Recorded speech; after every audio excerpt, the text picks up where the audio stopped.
up no mga guys no, men. Andito na lang ako no, si Tampa no.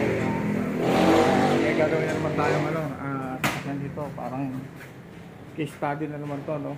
So ang problema nito ito yung sasakyan ng Mitsubishi Galant na BR6 no. Ito siya.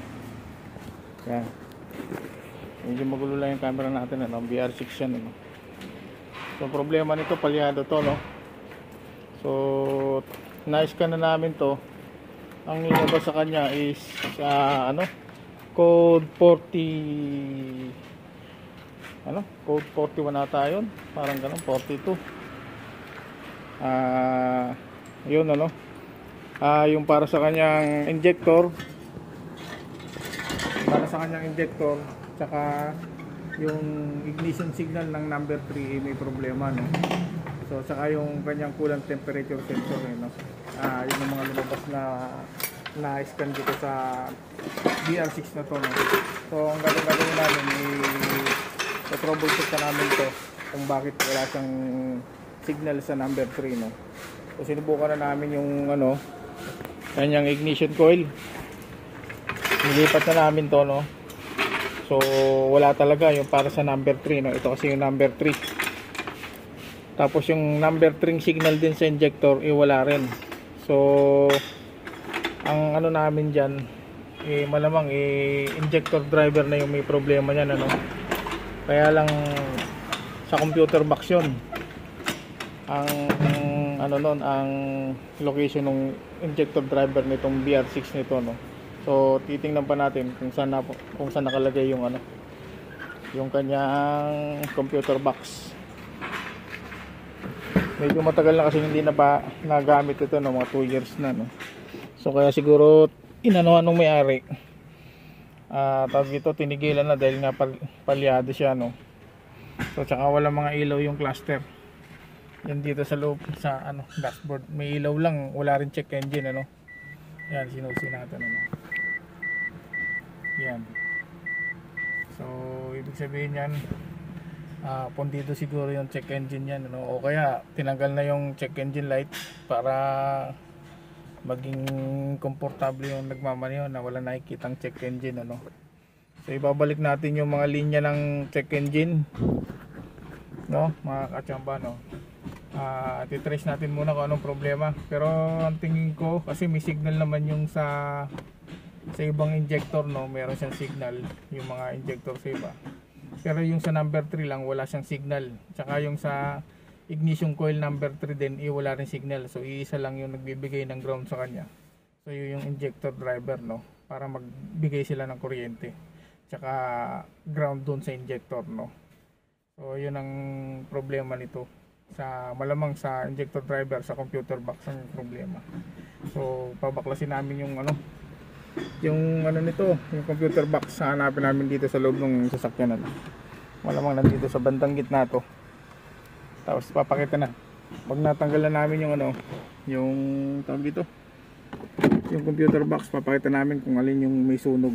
Malamang may sunog doon na pyesa sa loob ng computer box no. Okay.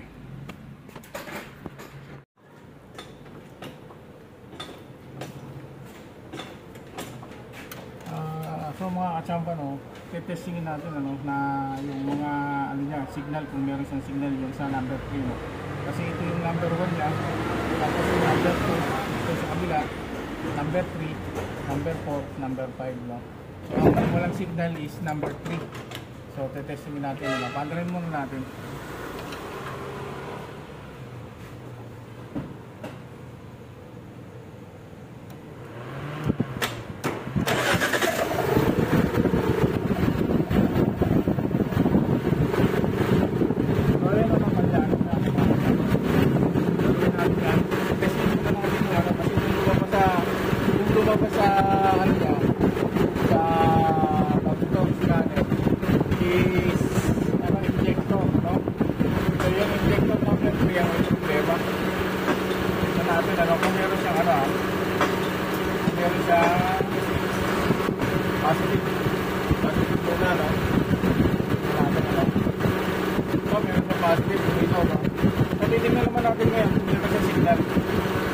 galing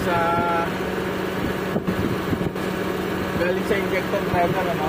Ito yung isa. So, wala, no? Hindi siya umiilaw, no? Wala siyang signal, no? Subukan natin yung iba, no?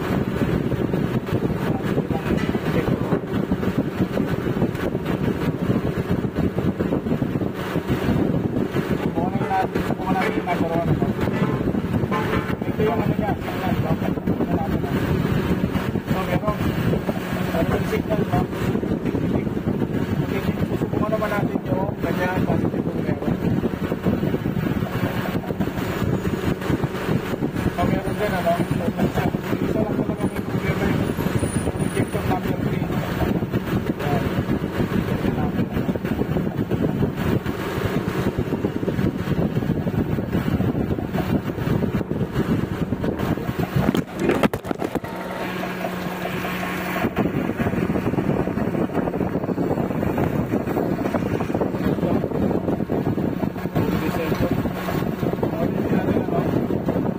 Injector natin, ano?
Hanapin natin sa loob yung mga kasama.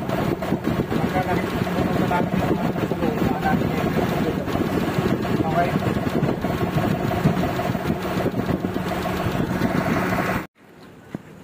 Tapos yung sa ano naman mga kachamba, yung sa tawag dito, yung coolant temperature sensor, ano, titingnan natin kung sira yung kanyang tawag dito, coolant temperature sensor. Pero uunahin muna natin yung ano, yung wirings niya, no. Baka kung good naman yung wiring, sigurado tayo na ang sira nun ano, tawag dito, yung kanyang sensor, no. Ito siya, no.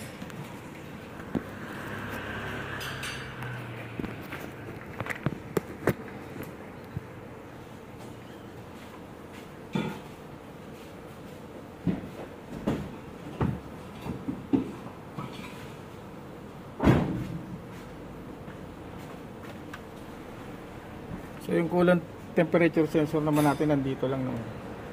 Nandito lang din sa bandang likod, no. So ito yung harness ng coolant temperature sensor, no. Kita ba? Hindi natin nakikita. Yan. Yan, ito yun, ano. Yan, yan siya, no.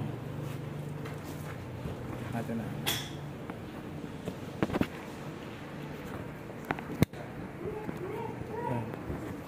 Lapit natin tapos yun.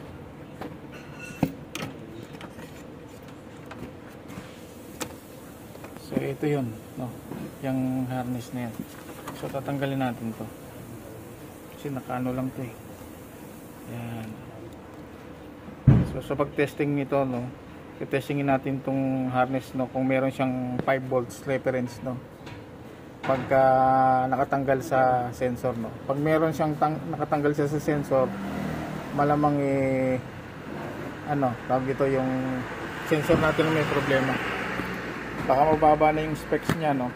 Wala na siya sa 1 point something na ohms. Check natin. Kailangan natin multimeter. So ito, no.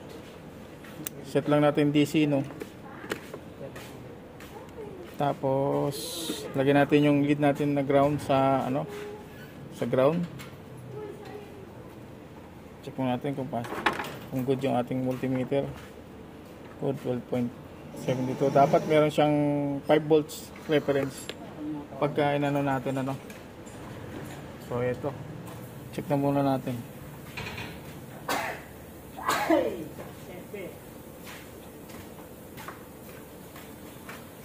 Kabila.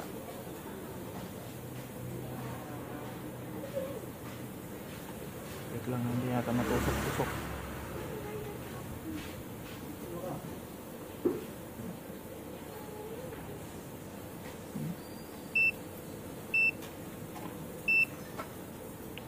Dapat mayroon siyang Yan. Libre na. wait mo ganun.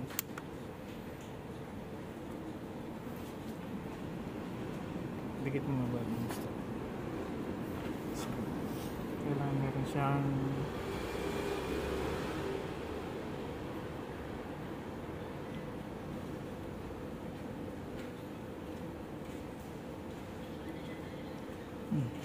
may problema yung harness, ayaw niyang naka-on ba tayo? Hindi yata naka-on. Hindi raw.